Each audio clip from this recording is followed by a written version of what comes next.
আসসালামু আলাইকুম viewers, welcome back to my channel. আমি রাবেয়া সুলতানা বরাবরের মতো আবারও চলে এসেছি নতুন করে একটি ব্লগ ভিডিও আপনাদের সাথে শেয়ার করার জন্য। দৈনন্দিন জীবনে আমরা অনেক কিছুই করি, অনেক কিছুই আমরা দেওয়ার চেষ্টা করি, আবার অনেক কিছু হাইড করার চেষ্টা করি। জীবনটাই হচ্ছে আলো ছায়ার খেলা, কিছুটা স্কিপ থাকবে, কিছুটা প্রকাশ থাকবে, এটাই হচ্ছে নিত্য নতুন পর্ব। তো আজকের পর্বতে আমি আপনাদের জন্য রেখেছি কাবাব রেসিপি। তো আমার সাথে থাকেন, আমি কাবাবটা আপনাদের সাথে শেয়ার করব। একদম ঘরোয়া উপকরণ, দোকানের কোনো কিছু ছাড়াই কিন্তু ঘরে যা আছে তা দিয়ে শুরু করতে পারেন কাবাব তৈরি। যেহেতু ফ্রিজে গোশ আছে তো সমস্যা কী। আমি এখন সকালবেলা খাবারের পর্ব শেষ করে চলে এসেছি রান্নার জন্য।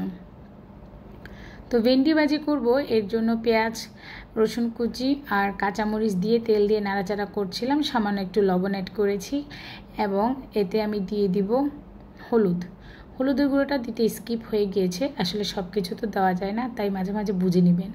এখন আমি আমার ঢ্যাঁড়সগুলোকে ভালো মতো করে নাড়িয়ে চাড়িয়ে নিচ্ছি। বেশ কিছুক্ষণ নাড়াবো। নাড়ানোর পরে আমি চুলাটা বন্ধ করে দিব। জানেনই তো আমার নানির হাতে এই রেসিপিটা ছিল। কে মনে করে মানে এখন পর্যন্ত মনে আছে, আমি এর আগেও কিন্তু দিয়েছিলাম।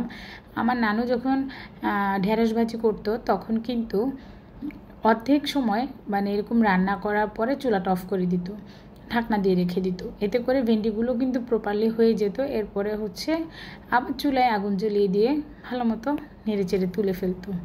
তো আমিও মাঝে মাঝে সেই প্রসেসটা ফলো করি। হেল্পিং হ্যান্ডরা যেহেতু সকালে এসে চলে গিয়েছে, আমার নাস্তা খাওয়ার পরে যা যা জিনিসগুলো থাকে সেগুলো পড়ে থাকে। তো চিন্তা করলাম মাঝে মাঝে তো টুকটাক ধুয়ে নিতে পারি, সবগুলো ফেলে রাখলে আসলে রাত পর্যন্ত প্লেটে শর্ট পড়ে যায়। তো আমি ইচ্ছা করেই নাস্তা খাওয়ার পরে যা যা প্লেট ছিল সেগুলো হচ্ছে ধুয়ে নিচ্ছি। আজ সকালে হোটেল থেকে নাস্তা নিয়ে নিয়েছিলাম। বেশ কয়েকদিন ঘরে রুটি দিয়েই সার্ভিস দিচ্ছিলাম। তো হাজব্যান্ডকে বললাম নাস্তা নিয়ে আসবে, সে নাস্তাও এনেছে, আবার হচ্ছে মাছও কিছু কিনে নিয়ে আসছে। যাই হোক, সেগুলো খালাদের কাজ ছিল। আর এখন হচ্ছে আমার কাজ হচ্ছে, আমি চা খেয়েছিলাম সে কাপগুলো ধুয়ে রাখছি। কারণ রাতের বেলা হয়তো মন চাইলে আবার একটু চা খেতে পারি, সেটা র চা হোক, গ্রিন টি হোক আর দুধ চা হোক। আপনাদের সাথে কথা বলতে বলতে একটা কথা মনে পড়ে গেল, আমার আপু ভাইয়েরা কারা কারা আমার সাথে এখন পর্যন্ত আছেন। যদি থাকেন অবশ্যই একটা লাইক দিয়ে দিবেন। কেউ লাইক দিচ্ছেন, কেউ লাইক দিচ্ছেন না, কেউ কমেন্ট করছেন, কেউ কমেন্ট করছেন না, আবার লাইক কমেন্টস দুটোই করছেন, কেউ আবার ফুল ওয়াচ করছেন না। আসলে এমন করলে কি হবে? আমরা যারা ইউটিউবে আসছি সবাই কিন্তু কাজ করার জন্যই এসেছে, কম আর বেশি। কেউ মনি আগে পাবে, কেউ পরে পাবে, এটাই স্বাভাবিক। হয়তো কেউ পাবেই না, কিন্তু এভাবে নিরাশ করবেন না। আশা সবারই থাকে, পরীক্ষা সবাই দেয়, কিন্তু ফার্স্ট তো একজনই হয়, ফার্স্ট তো আর সবাই হয় না। তো আমাদের পথ চলাটাও কিন্তু এরকম। আমার আপু ভাইদের কাছে বলছি অবশ্যই ফুল ওয়াচ করবেন, কষ্ট করে হলেও ফুল ওয়াচ করবেন, আর লাইক কমেন্টস শেয়ার তো অবশ্যই করবেন। আমার কথা বলতে বলতে প্রায় কিন্তু ধোয়া পালা শেষ। এখন যে যার গন্তব্যস্থলে চলে যাবে। কাপগুলোকে এরকম ঝুলিয়ে দেই, এগুলো হচ্ছে প্রয়োজনের সময় কাজে লাগে। দুরুম দুরুম করে গুছিয়ে নিচ্ছি। আর এই পাশে স্ট্যান্ড যেটা নতুন এনেছিলাম সেখানেও কাপ রাখি, তবে অল্প, কারণ প্লেট টান দিতে গেলে কাপ পড়ে যায়।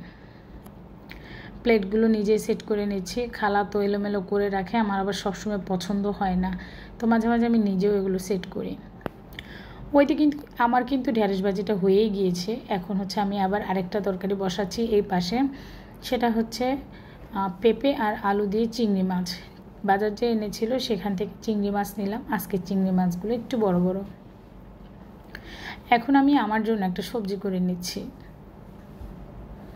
ঢ্যাঁড়স ভাজি আমি একটু কম খাই, কারণ যেহেতু ডায়াবেটিক্স আছে, ইউরিক অ্যাসিড বেশি, তার জন্য হচ্ছে ঢ্যাঁড়স ভাজিটা আমি এত খাই না। আর সবজিতে আমি সবসময় রসুনটা দিই, তো এখানে আমি কাঁচি দিয়ে সুন্দর করে কেটে নিচ্ছি। বড় চিংড়ি দিয়ে আজকে সবজি রান্না হবে, মানে ভুনা হবে।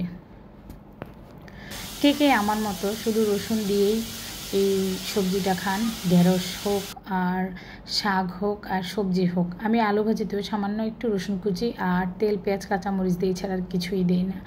আমার নিজের সবজিতেও আমি সেমভাবেই করি। আমার নতুন আপু ভাইদের উদ্দেশ্যে বলছি, একটা ভাই আমাকে প্রতিদিন নক দিচ্ছে, মানে 2 দিন SMS দিল যে সে আমাকে দেখছে, ফলো করছে, ব্যাক দেওয়া উচিত, কিন্তু সে কমিউনিটিতে পোস্ট মানে কমেন্টস করছে না। আমি এখন তাকে খুঁজে পাচ্ছি না। এরকম অনেক আপু ভাইয়ারাই আছে যারা সেম কাজটাই করে। আপনি কমেন্টস কষ্ট করে এখানে দেন আর হচ্ছে কমিউনিটিতে একটা দিয়ে যাবেন, তাতে করে কি খুঁজে নিতে সুবিধা হয়। এরকম ভিডিও অন করে করে খুঁজে বের করতে মাঝে মাঝে খুব বেশি কষ্ট হয়ে যাচ্ছে। আর কষ্ট নেবেন না, ইনশাল্লাহ আসবো। যে সমস্ত আপু এই যে সুন্দর করে সাবস্ক্রাইব করে ফুল ওয়াচ করে থাকে তারা কিন্তু আমার পরবর্তী ভিডিও শিওরলি দেখে। আর যারা করেন না, মিথ্যা কথা বলেন, জাস্ট একটা কমেন্ট করে চলে যান, সাব করেন না, তারা কিন্তু আমি পরবর্তী ভিডিও দিলে তারা কমেন্টস করেন না। একটা কমেন্টস করলেই কি হয়, কিংবা একদিন এসেছেন তাইলে কি হয়, আরেকদিন কমেন্টস করেন, সমস্যা তো নাই। যাই হোক, আর কি বলবো, দুপুরে রান্না শেষ করে এখন আবার প্রস্তুতি নিচ্ছি। আমি কাবাব তৈরি করব, তো একদম ঘরোয়া উপকরণ দিয়ে। এখানে হাড় ছাড়া কিছু গরু গোশ নিয়েছিলাম প্রেশার কুকারে, সেটা কিন্তু হয়ে গিয়েছে। আর এখন ডালগুলো আধা সিদ্ধ করা ছিল, সেগুলো প্রেশার কুকারে দিয়ে একটু সিটি মেরে নিব, যাতে করে হচ্ছে গলে যায় এবং প্রপারলি হয়ে যায়। এই যে সুন্দর করে হচ্ছে এখন নাড়াচাড়া দিয়ে প্রেশার কুকারে হয়ে গিয়েছে আমার ডাল। খালাকে দিয়েছি, হেল্পিং হ্যান্ডকে বলছি যে খালা আপনি একটু কষ্ট করে বেটে দেন। এখন ওই বেচারি কষ্ট করেই আমাকে বেটে দিচ্ছে। এসব বাটাবাটির গুণ আবার আমার নাই রে বাবা। এক বল হয়েছে, তো নিয়ে আসলাম টেবিলের উপরে। এখন হচ্ছে যে যা যা উপকরণ দেওয়ার সেগুলো দিয়ে নিব। ছেলেকে বলেছিলাম বেরেস্তা করে দাও, তো সে ওগুলো রেডি করেছে। আমি জাস্ট এখন টেবিলে চলে আসছি।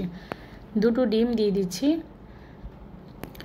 দেব হচ্ছে এখানে লেবু পাতা কুচি, ধনে পাতা কুচি, পুদিনা পাতা কুচি, বেরেস্তা আর শুকনা মরিচ, কাঁচা মরিচ, সামান্য লবণ লাগবে। কাবাব মশলা আমি একদম দোকানে কোনো কিছুই দিচ্ছি না, কাবাব মশলা এখানে আমি অ্যাড করিনি। এখানে অ্যাড করেছি জিরা টালা, ঘরে থাকা যে গরম মশলা গুঁড়া, সেগুলোই একদম প্রপারলি ঘরে যা থাকবে তাই দিয়ে করবেন। একটা টাকাও খরচ হবে না, বিনা খরচে কোনো বাহিরের মশলা ছাড়াই কিন্তু আপনারা ঘরোয়া মশলা দিয়েই তৈরি করতে পারবেন খুব সুন্দর এই কাবাব। গরুর মাংসের কাবাব তৈরি করতে পারেন এমন মানুষ নেই, তবে যারা পারেন না তারা অবশ্যই উপকৃত হবেন, ভালো লাগতে পারে। যদি ভালো লেগে থাকে অবশ্যই একটা কমেন্টস করবেন এবং আমার ভিডিওটা শেয়ার করবেন কিংবা ফুল ওয়াচ করে দিবেন।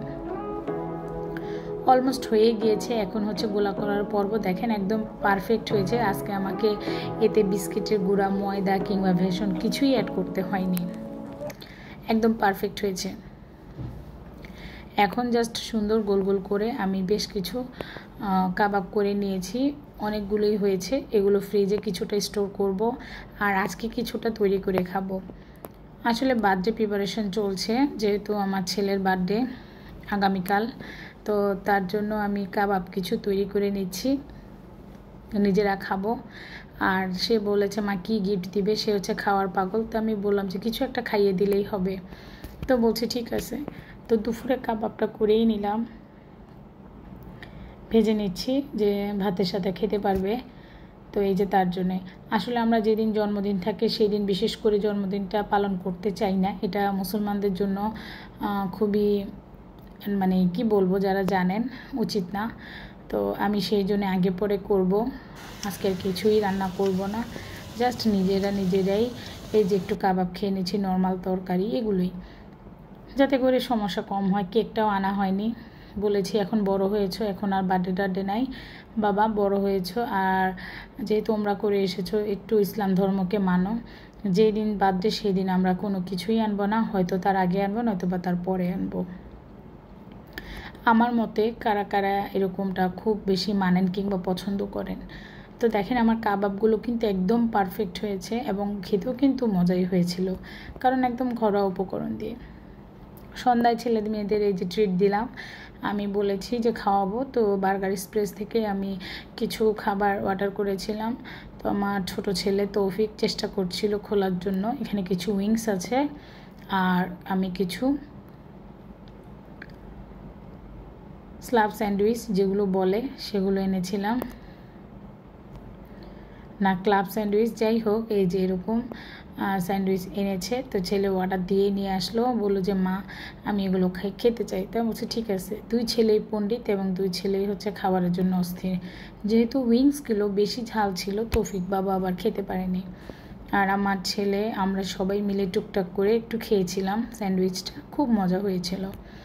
তো ছেলেকে খুশি করার জন্য মাঝে মাঝে একটু ট্রিট আমাকে দিতেই হয়, আর তৌফিক বাবুর জন্য আমার লাগে। আর যেহেতু এখন অসুস্থ, কি খেলে তার ভালো লাগবে খারাপ লাগবে না সেগুলো চিন্তা করি।